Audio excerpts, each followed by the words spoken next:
Wild Wild Country es una serie documental de Netflix sobre el polémico indio gurú Osho, su asistente personal Sheila y su comunidad de seguidores Rajneesh. Está publicado en Netflix desde el año 2018. Y no solo vamos a analizar esa serie, sino que vamos a analizar una segunda serie. Sé dócil, reza y obedece. Esta docuserie analiza el ascenso de Warren Jeffs en la Iglesia Fundamentalista de Jesucristo de los Santos de los Últimos Días y su sorprendente caso criminal. Así que sí, queridos amigos, vamos hoy a comentar, a analizar un poquito y a charlar un poco acerca de algunos temas muy interesantes de estas dos series que, si bien son distintas en muchas cosas, las une un gran problema. Bienvenidos.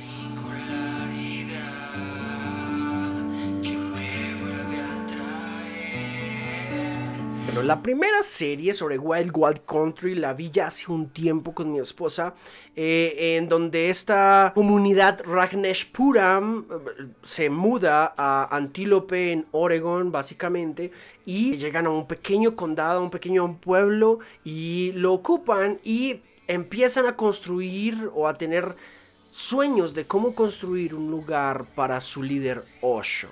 El hindú que por su nombre le da identidad a esta comunidad, a Rajneesh, un gurú indio que traslada o traen su comunidad desde la India precisamente hasta Antílope, Oregon. Una situación bastante bizarra, pero que de hecho terminó en muchas cosas. Dicha serie empieza a narrar cómo bajo este fervor religioso de una fe supremamente ciega, esta comunidad empieza a ampliarse, sus dinámicas empiezan a generar conflicto con sus vecinos, pero a partir de esas mismas dinámicas empiezan a ocupar lugares políticos importantes tanto en Antílope como en el sector en donde viven, unos casos de presunto envenenamiento del agua potable desde los laboratorios que ellos mismos habían construido para evitar que la gente fuera a votar por los suyos y esta gran comunidad que se había asentado Rajneesh pudiese acceder a la política con más poder votante sobre sus postulados. De verdad, una docuserie muy amplia en donde de hecho hasta el gurú llega al territorio donde se le construyó su casa, su mansión. Es recibido casi como un dios, literalmente. Pero al final hay una historia triste de traición, deslealtad, básicamente, en donde su pupila Sheila literalmente deja la comunidad abandonada porque se fragmenta esta relación.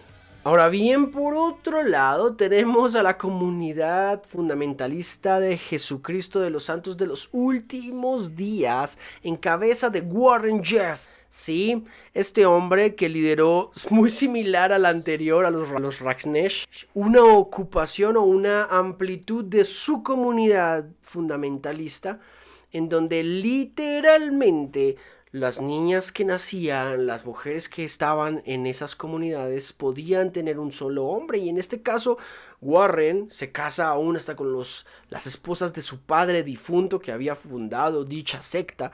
Y literalmente accede a ellas, a las más jóvenes, y empiezan a tener una historia retorcidísima respecto a cómo se les enseña a las niñas y a los niños que ciertos accesos sexuales son enviados por Dios, porque el profeta es la voz de Dios. De verdad, estos dos documentales son completamente bizarros, pero muy interesantes de ser analizados. Y mi análisis va directamente hacia algo de lo cual observo se nos critica muchísimo, y es esa fe ciega. Por ejemplo, al cristianismo, al protestantismo, se le acusa de ser sectario. Y es que, de alguna manera, muchas personas se comportan de forma sectaria aún en medio del protestantismo. Una fe ciega, una fe que no piensa, una fe que no consulta, una fe que no estudia, una fe que no crece, te lleva a ser completamente ciego y a creer cosas que no son verdad. Y esto es bastante interesante porque de una o de otra manera sí que hay una tendencia en el corazón del protestantismo o del cristianismo básicamente de correr hacia las sectas, de volverse en sectas. Y esto me ha llevado a pensar en muchas cuestiones, demasiadas cuestiones. La primera es que los cristianos debemos forjar en nuestras personas, en nuestros amigos y hermanos que asisten a nuestra congregación, un énfasis en que piensen su fe, en que piensen en lo que están creyendo. No solo lo interioricen, sino que de verdad lo evalúen de forma adecuada. En segundo lugar, una creencia no puede estar liderada de ninguna manera por una única voz. La única voz de alguna forma funciona como algunos sistemas políticos en donde hay totalitarismo, dictaduras, entre otras consecuencias políticas.